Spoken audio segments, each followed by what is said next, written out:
Hello, class. Good to be with you again. I hope you're doing well.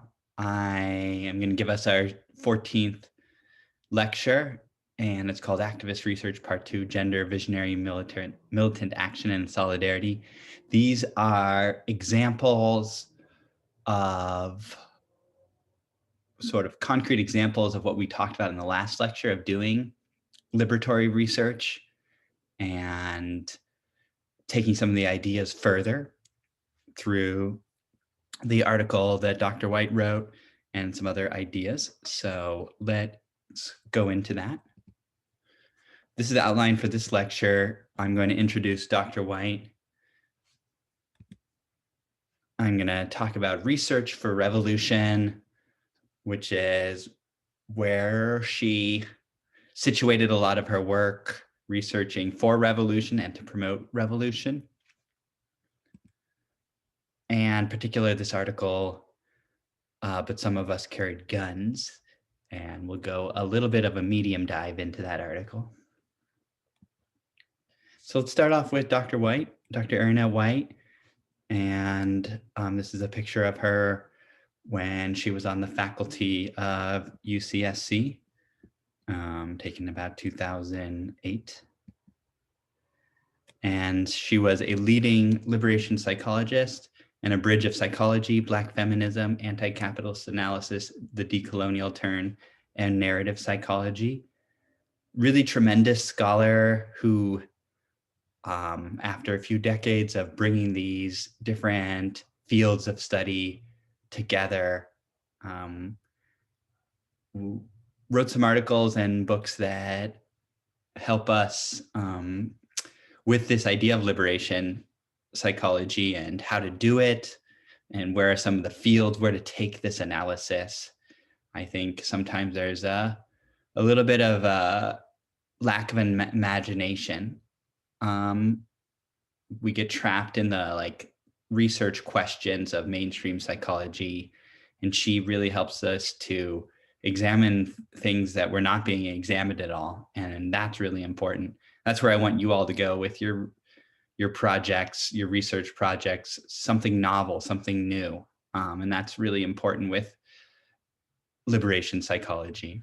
The subjugated knowledges, the things that have been buried. She sort of got her start in research and activism, doing anti-rape activism in St. Louis. She has an article around micro mobilizations and the ways in which Black women organized against sexual assault in St. Louis. She did work. She went to Ethiopia on a Fulbright scholarship and studied with Ethiopian scholars there in 2009, 2010, and wrote about some of the ideas that we are introduced in this article that we read. She follows up on mainly the reintegration of women revolutionaries back into civil society after the revolution is over, after the Civil War, or after the independence struggle is over. What does that look like for women? And she hinted in that article that it's different for women, and the prestige that male revolutionaries get is often not there for women. And then she has this article as well about the use of militant tactics by women in India, and written with an Indian scholar, and around this group called the Gulabi Gang, group of lower caste women who sort of started organizing in gangs to take out or fight back against patriarchal structures in India using a host of tactics. And so the idea of vigilantism is something that she studies from a feminist perspective. She wrote the book on men and feminism. I talked a little bit about this when I introduced my dissertation. My dissertation is a bridge or sort of a springboard off of her book.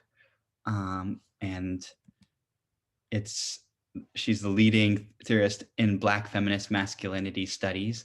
So what is masculinity in general? How does it operate? What is Black masculinity? What are the messages that Black men receive about being a man? And then, is there a possibility for feminist Black masculinity? And that was her open question when she went and studied this. Can Black men really be feminist? And I want to put that book up here on the side here. Ain't I a Feminist? So she literally wrote the book, and it's a great book on African American men speak out on fatherhood, friendship, forgiveness, and freedom. She interviewed a few dozen leading Black male feminists. She was my advisor into her passing in 2012, and it was a abrupt passing. She was pretty young, and we're still recovering. I think we'll always be in mourning for her. And her library, her family donated her books, amazing library, a few decades worth of books that are really about everything's like liberation psychology in there. And that's in social science 2, room 342. Of course, we're in a pandemic right now. So that will have to be after the pandemic is over, although I'm working with others to try to put that library and her work online. And that's something that if you're interested in, let me know. We could use some help in that regard. Okay. So what does she teach us about doing revolutionary psychological research? Here are some lessons that I learned from her while studying with her. The first one is to embrace concientización, develop as an activist scholar. So the concientización process that we are in as people who care about justice, who care about social justice, and who are moving in those directions on the path of conocimiento, that is something to be embraced at every level, the personal level, that we're going through that as psychology students and practitioners. That should be encouraged, and we should also be studying that in others, that process. And if we're engaging in that, then we are becoming activist scholars, this hyphenated word, activist scholar, which is something that she really embraced, that our scholarship should be used towards activism, and that we can do activism with scholarship. So that's something that is very key to her work as a person in the world, that identity of activist scholar was important for her. And she also said, but she was an activist first. So if ever she had to, people forced her to choose one or the other, she was an activist first. And I think she meant by that academia was sort of a stopping point for her, or, a place to learn and grow and get things done. But ultimately, she's an activist at the deepest level.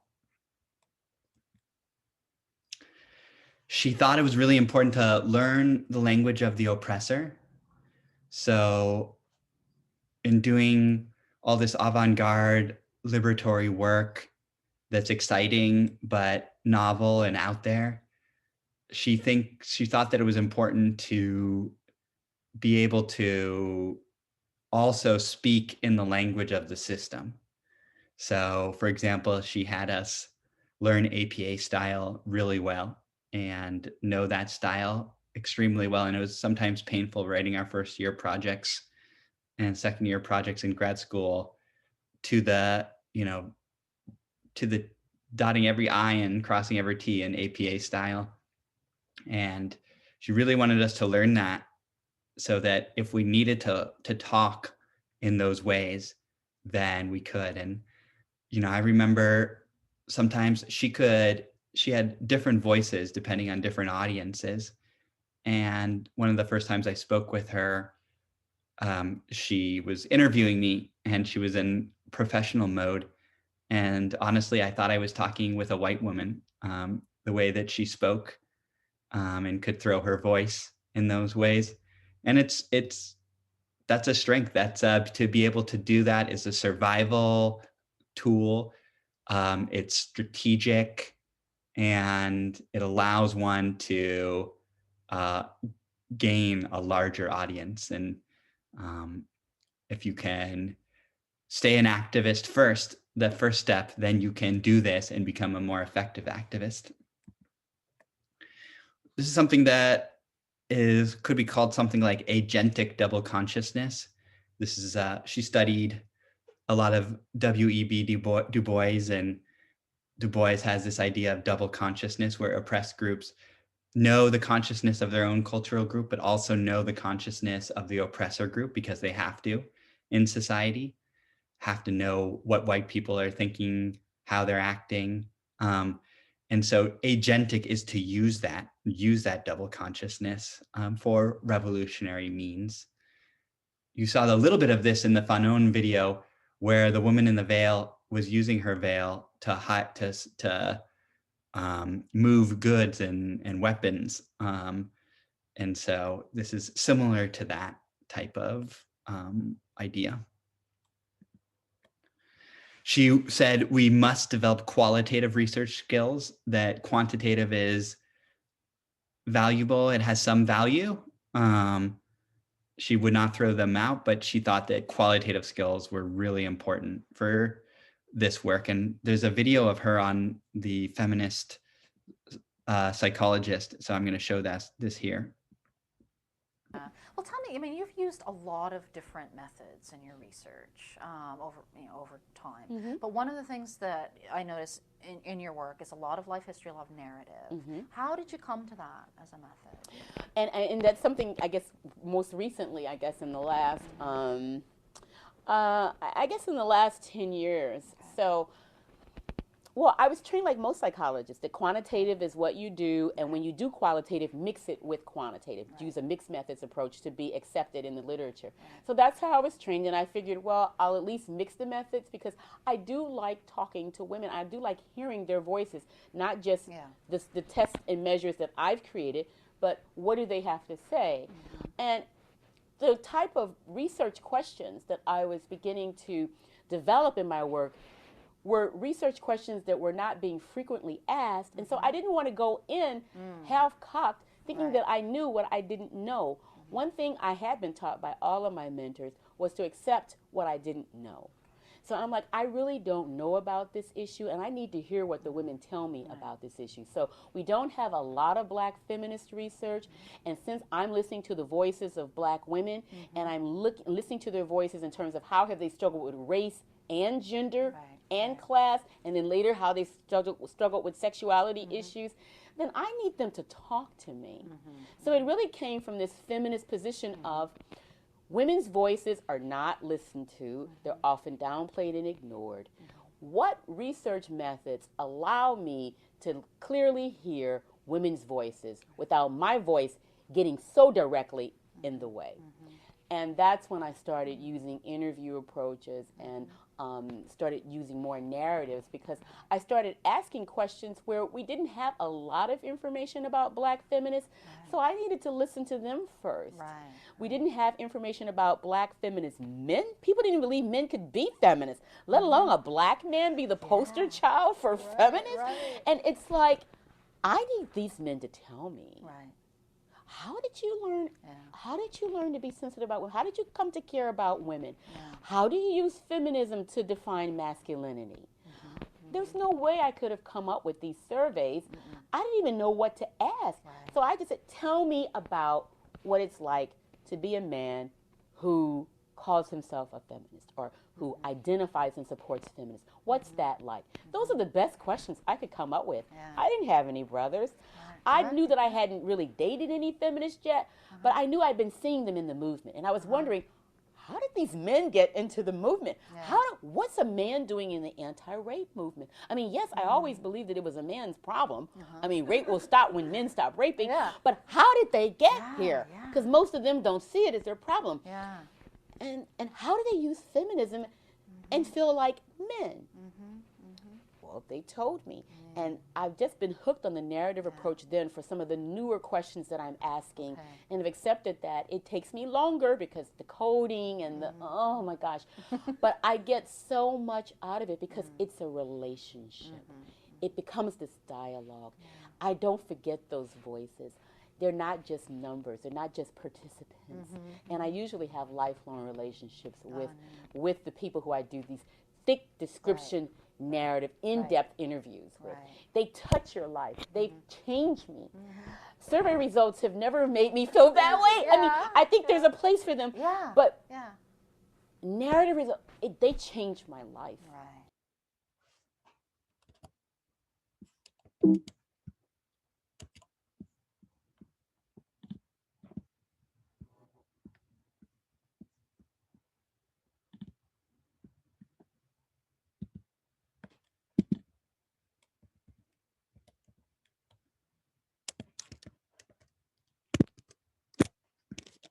Let me see if I can get that bar out of here. Up here. Oh yeah, here we go.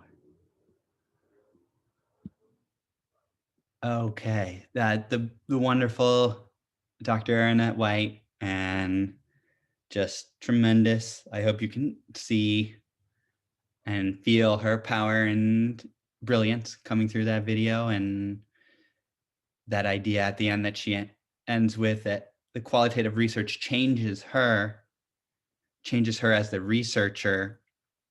Her subjectivities are shifted in the research process. And as we talked about last time, there's no way that participants can't be shifted in research. Even in laboratory studies, that changes things. So instead, embrace that ability to transform each other within research, and qualitative research allows for that. Lastly, develop develop global consciousness and go where the work calls you. Global consciousness, internationalism. We do this local work that we are. The research is always tied to a place and people in a given place, but that needs to be in a large network and within an analysis of the whole system. And there's a global system. And so as scholars, we have to be developing our global analysis. We need to just explode out of psychology, be studying history, be studying ethnic studies, feminism, global studies, and in order to understand what our work is connected to and the impact that it can have. Her work in St. Louis has impact on people in Ethiopia, and vice versa. So she needed to understand that. And that really just took her, that moved her. She started in St. Louis, but then she went to the Netherlands to study her first Fulbright year, which actually took her then to Suriname to study Black women's movements in Suriname, which is a country in northern South America above Brazil. That later took her to South Africa to study with scholars there, to study apartheid. And later that landed her in Penn State, that has a psychology and feminist women's studies double department. And that allowed her to expand and explore the intersections of both of them, which brought her to UCSC. Our department courted her and brought her here because they loved her work. And we were lucky to have her for 5 years before she passed. And in there, she did a Fulbright in Ethiopia as well, as I already mentioned. And all the way she was developing this really amazing global consciousness. And, she was not, there's another way to do this, which is like an imperial way of going around the world and trying to solve problems. She did it. That was absolutely not what she did. She was being called by people in these different areas of the world because of her unique expertise. And that's solidarity research, rather than traveling just because you have this Western way, but quite the opposite. She was developing women of color revolutionary feminist movements across the world. And part of that work, that global consciousness, this article springs out of, and I'll just call it, but some of us carried guns. I don't have the full title in front of me. And it's very relevant to our class because we study a lot of Fanon, and some of you already brought up the gendered analysis that Fanon lacks, a missing feminist analysis. So you were already onto this, and that's really brilliant, really well done. So this is sort of the key text, The Wretched of the Earth, that we've talked about, and has this really insightful analysis around colonization and decolonization and race and white supremacy. And it's really a groundbreaking work in many ways. What Dr. White brings is this Black feminist perspective that she even refers to this, her article is a reference to this book, this classic by Akasha Hull, Patricia Bell, and Barbara Smith. And I highly recommend this book, and highly recommend Barbara Smith is putting out current articles as well. Look her up, Barbara Smith in Democracy Now! All the women are white, all the Blacks are men, but some of us are brave. So this is an intersectional analysis well before Kimberly Crenshaw coined the term intersectionality. This idea that when women are brought up, the image is white women, the construct of white women. When Black people are brought up, the construct of Black men. And so where are Black women? Well, they are out there doing the work. And indeed, again, in revolutionary struggles in Africa, Black women are there, but often written out of the narratives as they were in Wretched of the Earth. Although we need to be fair to Fanon, that Fanon included women in ways that previous revolutionary scholars were not. So Fanon was starting to develop a feminist analysis, and Dr. White continues where that ought to have gone. So let's start off with a little bit of Fanon and what he's saying in Wretched of the Earth, a little reminder. This is from Dr. White's article. The colonizers' conviction of superiority rendered the colonized invisible to such an extent that the colonizer never recognized either dependence upon the colonized or the humanity of the colonized. Only violent confrontation could force the colonizer to see the colonized as agents capable of world making. For this reason, Fanon insisted revolutionary violence was key to the restoration of the humanity of the colonized. And I have an image here that somewhat plays to that. This is from the civil rights movement in the United States. Powerful rhetoric that was used, as you can see on these signs, that simply say, "I am a man." And then you see the militarized US white supremacist state with tanks and soldiers. So this does represent the way in which the colonizer does not even see the colonized as human, much less see their own dependence on the colonized in the ways that they exploit them to exist. This image also does a good job of showing the gendered way. You see just men here. I am a man. This is the exactly what Dr. White is critiquing, the upholding of the Black male subject as the revolutionary subject, and where are women in this analysis? So it's on the right path. Certainly, this does show an aspect of what's happening in colonization, that Black men or the colonized man is robbed of humanity and masculinity, and this maybe is a step back towards liberatory action, asserting one's humanity, but it is in patriarchal terms.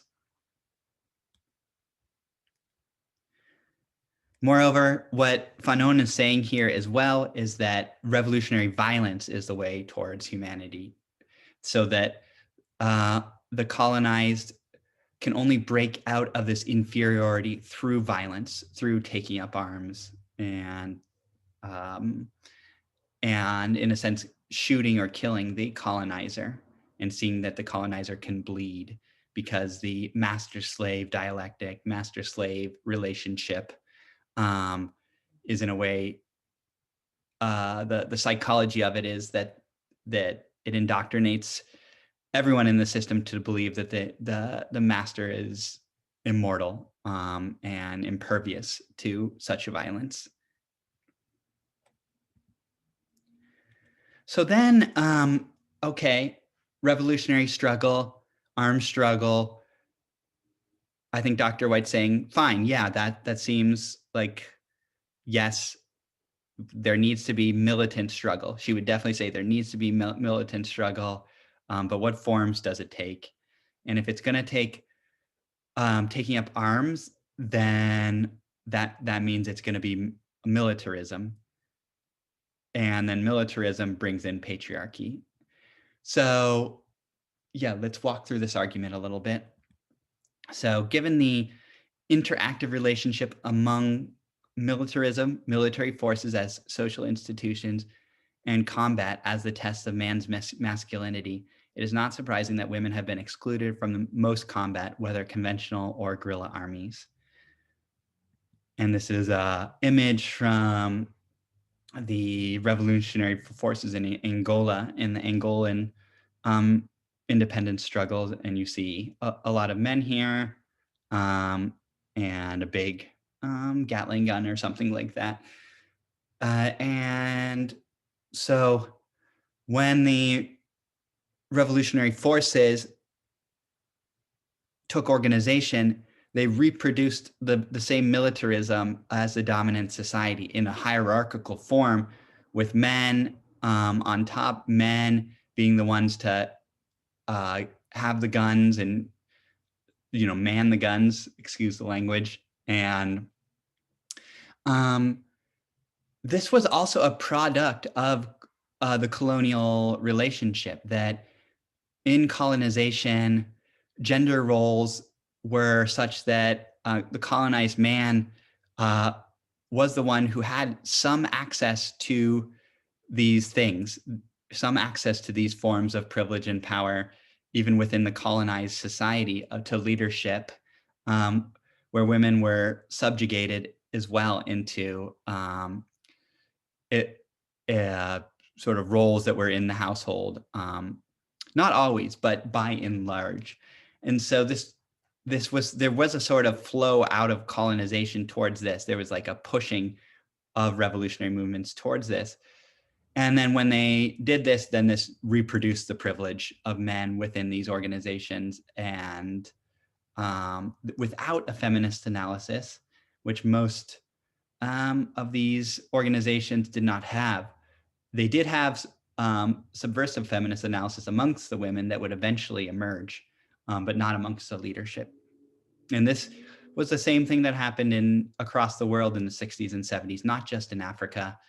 This is what happened in the United States context, in the civil rights movement, in the anti-war movements, reproducing of patriarchy within these movements, which would eventually get tested and in some cases really transformed in the 70s and 80s.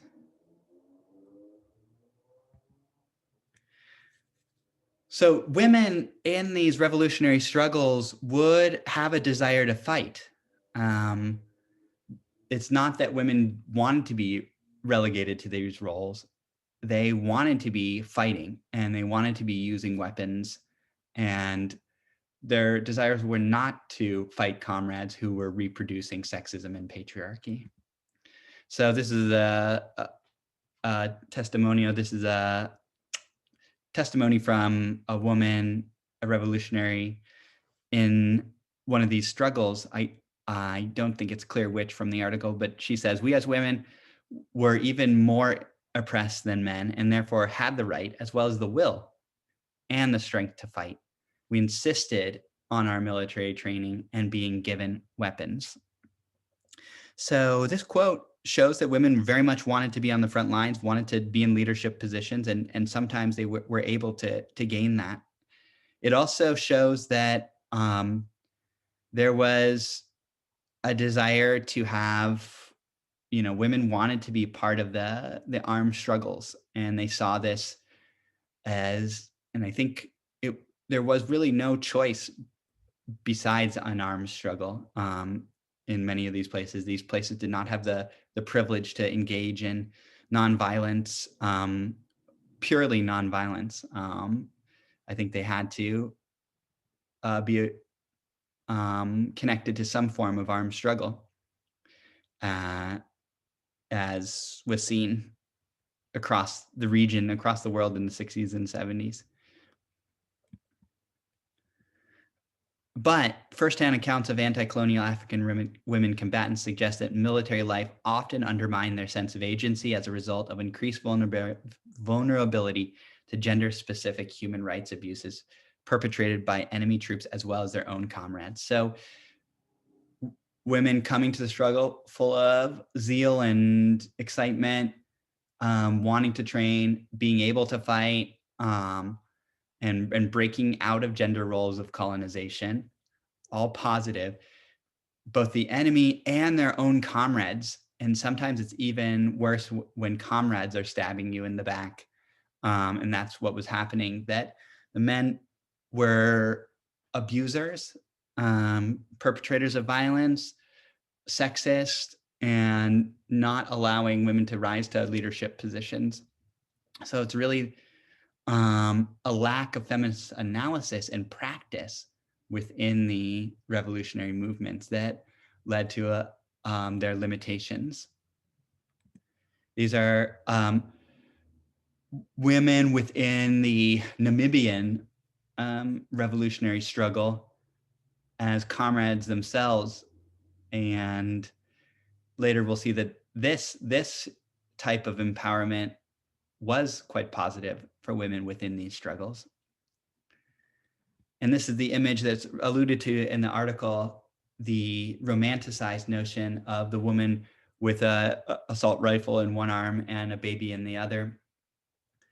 This is the reproduction of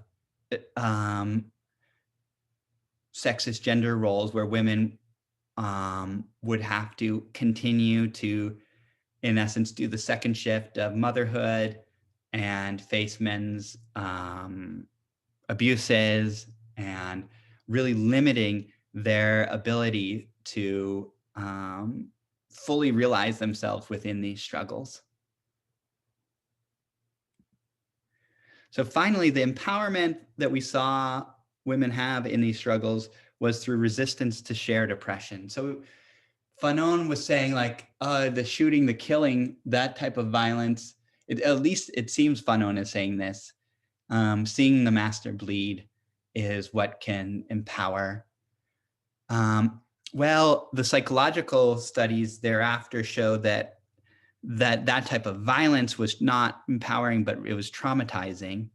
But there were elements of these struggles that were liberatory, and that was the resistance to shared oppression, the doing it together, the standing up to the oppressor. Most testimonies by African women combatants who report empowerment during the revolutionary struggle suggest that violence was not integral to the empowerment they achieved. Ellen Musialela's sense of accomplishment had more to do with resistance to shared oppression that grew as she and other women coped with the difficulties that men in everyday military camps presented. That image from the previous slide of women together with the guns together. Another example of this is Maria's story. I had you watch this documentary. This was a documentary that Dr. White showed us when she taught this class, and shows Maria Serrano's basically parallel story within El Salvador in the Civil War of the 1980s. There was the context of Ignacio Martín Barro's writing. She herself rose to a pretty high level within the guerrilla armies, the resistance, and she's giving orders, I think, in one of the scenes. And she herself, after the Civil War, became a international voice for peace, and I think a part of the Salvadoran government as a representative. And that's also mentioned in Dr. White's article. Those women who were able to gain leadership positions within the rebel forces could gain some credibility afterwards, and that was an empowering process. So certainly it was possible within these struggles for women's empowerment, but they had to face a lot of patriarchal gender relationships at every turn. This is a picture of Ellen Musialela in Namibia. Namibia is was a part of colonial South Africa, and or just north of South Africa now, which actually I believe was colonized actually by the Germans rather than the English. But she says here, nothing can stop us. And she was also one who achieved a level of leadership within the resistance and then afterwards as well. But for the other women who were demeaned and put into these gendered roles of service, it's very unclear around that, and it seems unlikely that was leading to empowerment. But nonetheless, women persevered in these struggles and found forms of empowerment. So Fanon's analysis was groundbreaking, and Dr. White talks about that and affirms that, and around the elements critiquing white supremacy and that being a crucial element of the master-slave dialectic and decolonial struggles. But it's dangerously incomplete when it doesn't have a strong feminist gender analysis, and could lead to the romanticization of the male revolutionary, which probably did, even Fanon's works, influence these movements in ways that allowed for transgressions by some of the men in the revolutionary struggles. And so radical feminist revisioning is necessary. And I think Dr. White's article does a great job of that. Revolutionary struggle is liberating in some sense, the struggle itself. So, and perhaps armed, perhaps not, but the violence is traumatic. So I don't think Dr. White is saying at all that the revolution shouldn't happen. I'm sure she's saying, yes, it was crucial, important that the Algerians took arms against the French, and this happened all across Africa. And she herself writes about the Gulabi gang who used violent tactics in their own revolutionary struggle in India. However, she really wants us to be careful and pay attention to what aspects are liberatory and what aspects are not. The violence, the killing is not. And moreover, the violence within the movements as well needs to be very much paid attention to. And perhaps those who face intersectional oppression should be at the leadership of those struggles. So Dr. White here is also in this article producing a type of study, a type of revolutionary research. This article itself, her archival work and her analysis, what she's doing is taking a psychological theory, Fanon's theory, and using archive work, these social movements that played themselves out over decades, to give some fleshing out of, well, whether was he right, was he wrong, what elements were right, what elements were wrong. And this is sort of a unique use of social psychology and looking at psychological theory, especially through a feminist lens, and it's historical. It's looking at this history playing out, which psychologists are typically not trained to do history. So this is really groundbreaking type of research that she's doing in this article. It's similar. She did also some work on psychobiography, which is a type of research that you look at the life story of a historical figure and look at what was going on psychologically with this person, or social psychologically. She and I were working on an article on the abolitionist John Brown, a psychobiography of John Brown. So I think her work here is similar to that, but she's doing it in terms of movements, social movements. And I've never quite read a similar article that does this, combining social psychology and history. So it's an important but little traveled frontier for psychologists. And think about that. Think about teaching this social, psychological, historical research methodology in a research methods class. Why not? It's important, and shows that we do have a long way to go to liberate psychology. But Dr. White gives us a path. So I'm gonna stop there and say hello to you. Thank you for your attention. I'm in my cold garage. Look forward to your questions and comments on this lecture. Take care.